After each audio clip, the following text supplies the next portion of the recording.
Hi everyone, எல்லாரும் எப்படி இருக்கீங்க? ஹோப் நல்லா இருப்பீங்க. நான் உங்கள் KHALID, நீங்க பார்த்துக்கிட்டே இருக்கிறது ஃபுட் மூமெண்ட்ஸ் 306. ஸோ இன்றைக்கி நம்ம கிச்சனில் வந்து ஒரு அருமையான சிக்கன் பிரியாணி பார்க்க போகிறோம். சிக்கன் தம் பிரியாணி. அதாவது நம்ம கடையில் உள்ள ஒரு கஸ்டமர், ஒரு பிரதர் ஒருத்தருக்கு வந்து இன்றைக்கி பொண்ணு வீட்டிலேருந்து பார்க்க வராங்க.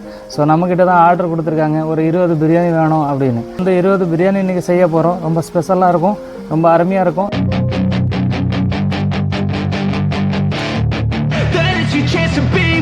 Hey kid, don't ever let them get inside your head. They'll tell you what to do in life instead. இதுவரை யாரெல்லாம் சேனல் சப்ஸ்கிரைப் பண்ணாமல் இருக்கீங்க, கண்டிப்பாக சேனல் சப்ஸ்கிரைப் பண்ணி வச்சுக்காங்க. இதே மாதிரி அடுத்த அடான ரெசிபி எல்லாம் மிஸ் பண்ணாமல் பார்க்குறதுக்கு. So okay dear viewers, video வந்து ரொம்ப இன்ட்ரெஸ்டடாக போகுது, சரியா? ஸோ மிஸ் பண்ணாமல் கடைசி வரை பாருங்கள். ஒன்று வந்து நான் போடும்போது ஒன்று வந்து சொல்லிக்கிறேன், நீங்கள் கண்டிப்பாக கவனிச்சிக்காங்க. ஒருவேளை உங்கள் வீட்டிலும் வந்து மாப்பிள்ளை பார்க்க வருவாங்க, பொண்ணு பார்க்க வருவாங்க. ஸோ யூஸ்ஃபுல்லாக இருக்கும், சரியா?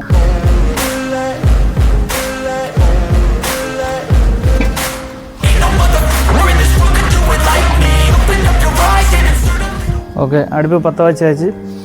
அடுப்பு வந்து நல்லா எரியறதுக்கு முன்னாடி சட்டி எப்பவுமே வைக்காதீங்க. ஸோ இதில் ஒரு 1/2 லிட்டர் வந்து குக்கிங் ஆயில், 1/4 லிட்டர் தேங்காய் எண்ணெய், 1/4 லிட்டர் டால்டா ஊற்றிருக்கேன், சரியா? ஃபஸ்ட்டு ஹோல் கரம் மசாலா வச்சுருங்க பாருங்கள். கரெக்டாக ஒரு 40-45 கிராம் இருக்கும். இது அப்படியே ஆட் பண்ணிடலாம். ஸோ இதில் இப்போ வந்து சோம்பு வச்சுருங்க பாருங்கள், ஃபெனில் சீட்ஸ். இது வந்து கரெக்டாக ஒரு 30 கிராம் அந்த மாதிரி இருக்கும். இதை அப்படியே ஆட் பண்ணிடலாம். அடுத்தது ஒரு 3 ரம்ப இலை வெட்டி வச்சுருக்கேன், இதை அப்படியே ஆட் பண்ணிடலாம்.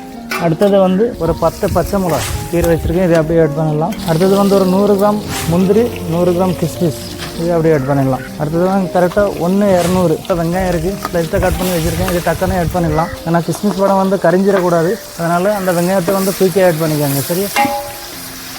ஸோ இப்போ வந்து இந்த வெங்காயம் நல்லா கோல்டன் ப்ரௌன் கலர் வர்ற இடம் நல்லா வதக்கணும், சரியா? பிரியாணிக்கு வந்து வெங்காயம் எப்போவுமே நல்லா கோல்டன் ப்ரௌன் கலர் வர்ற மாதிரி வதக்கணும்.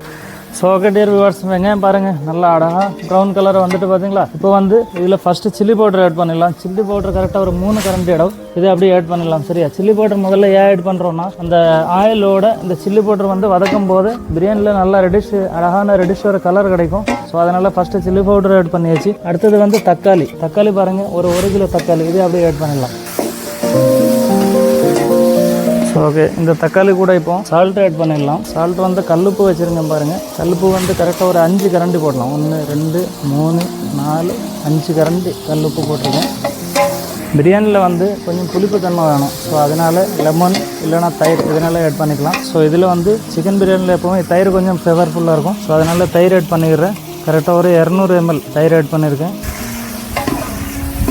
கூடவே இந்த சிக்கன் ஆட் பண்ணிடலாம். சிக்கன் பாருங்கள் கரெக்டாக ஒரு 20 பீஸ், 150 கிராம் அந்த மாதிரி பீசஸ் இருக்கும்.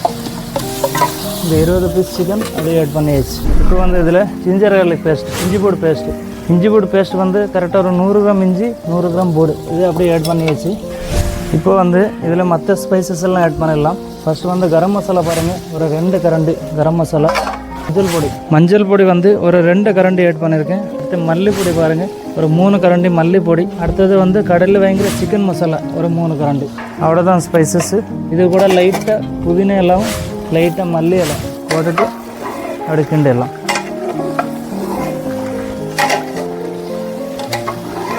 இந்த சிக்கனு இந்த மசாலாலாம் போட்டோன்னே எப்பவுமே நல்லா அழகாக ஃப்ளவராக இருக்குது. ஸோ இப்போ வந்து தீ ரொம்ப வைக்க வேண்டாம், இருக்கிற தீயில் அப்படியே இருக்கட்டும். இது ஒரு 2 நிமிஷம் மூடி வைப்போம். அந்த சிக்கனில் வந்து உப்பு உரப்பு எல்லாம் ஸ்டஃப்ட் ஆகட்டும், சரியா? 2 நிமிஷம் ஆகிட்டு மூடி ஓப்பன் பண்ணலாம். மூடி ஓப்பன் பண்ணிவிட்டு இப்போ வந்து என்ன பாருங்கள், லைட்டாக கிண்டி விட்டுட்டு தண்ணி ஆட் பண்ணிட வேண்டியதான், சரியா? சிக்கன் வந்து எவ்வளோ தண்ணி விட்டுருக்கு பார்த்தீங்களா? ஸோ இந்த பாத்திரம் வச்சுட்டு கரெக்டாக ஒரு 1.5 பாத்திரம் அளவு நம்ம அரிசி ஊற போட்டிருக்கோம். அரிசி வந்து 3 கிலோ அரிசி. ஸோ இது ஒரு பாத்திரம் தண்ணி ஊற்றிருக்கோம், 2 பாத்திரம் ஊற்றிருக்கோம், இன்னொரு 1/4 பாத்திரம். ஸோ இதில் இப்போ லைட்டாக மல்லி இலம், லைட்டாக புதினா இலை போட்டுட்டு அப்படி மூடி வச்சிடலாம். சால்ட்டு செக் பண்ணிக்கிறோம், சரியா? சால்ட்டு செக் பண்ணிக்கோங்க. இந்த நேரம் சால்ட்டு கொஞ்சம் தூக்கலாகவே இருக்கணும். மூடி வச்சிடும், கொஞ்சம் கொதிக்கட்டும். ஸோ ஓகே டியர் வியூவர்ஸ், இது மூடி போட்டு ஒரு 5 நிமிஷம் கிட்ட ஆகிட்டுன்னு நினைக்கிறேன். இது வந்து இப்போ என்ன பாருங்கள், சைடில் பாருங்கள் நல்லா சூப்பராக ஆவி வருதா? அதாவது நல்லா கொதிச்சாச்சு. நல்ல மணமாக இருக்குது, ரொம்ப அழகாக இருக்குது.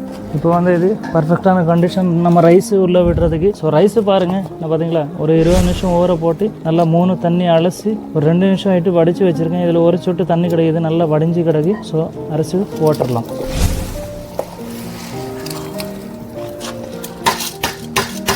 ஏற்கனவே நான் காடை பிரியாணி போட்டிருந்தேன் பார்த்தீங்களா, காடை பிரியாணி அப்லோட் பண்ணும்போது நான் சொல்லியிருந்தேன், அதாவது இந்த தண்ணியோட இந்த அரிசி வந்து எவ்வளோ பெரிய வட்டனால எட்டி பார்க்கணும். ஆனால் அரிசி ஒரே இடத்துல போட்டுக்காங்க, சுற்றி அப்படியே போட்டுட்டு அரிசி எட்டி பார்க்கல அப்படின்னு சொல்லி கமெண்ட் பண்ணுறாதீங்க. சரி, அரிசி ஒரே இடத்துல போட்டிங்கன்னா அந்த அரிசி வந்து அப்படியே எட்டி பார்க்கும். ஸோ இதை கரெக்டான அளவு தண்ணிக்கு இந்த அரிசி போட்டாச்சு. இப்போ வந்து இது கவனமாக டீல் பண்ணணும், ஏன்னா இந்த அரிசி உடையக்கூடாது. நல்லா பூ போல் இப்படி அழகாக கிண்டணும். இப்படி சட்டியில் வந்து இந்த சைடில் வந்து நல்லா சுற்றி நல்லா பூ போல் கிண்டணும். தீ ரொம்ப ஃபாஸ்ட்டாக வைக்க வேண்டாம், ஒரு அளவாக இருக்கட்டும். சரி, இதுக்கு வந்து இப்போ இன்னொருக்க சால்ட் செக் பண்ணிக்கோங்க. சால்ட் வந்து இந்த இடம் கொஞ்சம் தூக்கலாக இருக்கணும், அப்போ தான் அரிசியில் பிடிச்சி அந்த சால்ட் வந்து கடைசியில் இந்த ரைஸ் வெந்து வரும்போது நல்லா பர்ஃபெக்டாக இருக்கும்.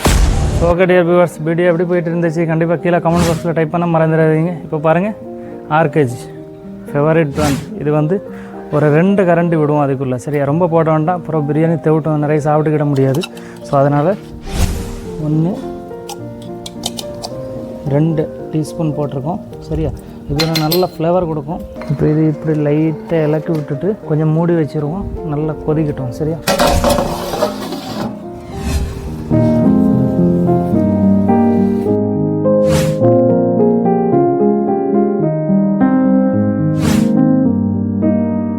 ஸோ ஓகே டியர் வியூவர்ஸ், கரெக்டாக 20 மினிட்ஸ் ஆகிட்டு ஓப்பன் பண்ணி பார்ப்போம். சூப்பராக வந்திருக்கும்னு நினைக்கிறேன்.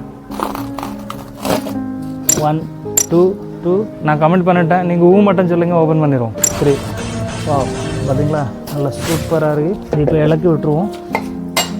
பிரியாணி இலக்கும் போது ஃபஸ்ட்டு சைட்லேருந்து இந்த மாதிரி எடுத்து விட்டுருணும்.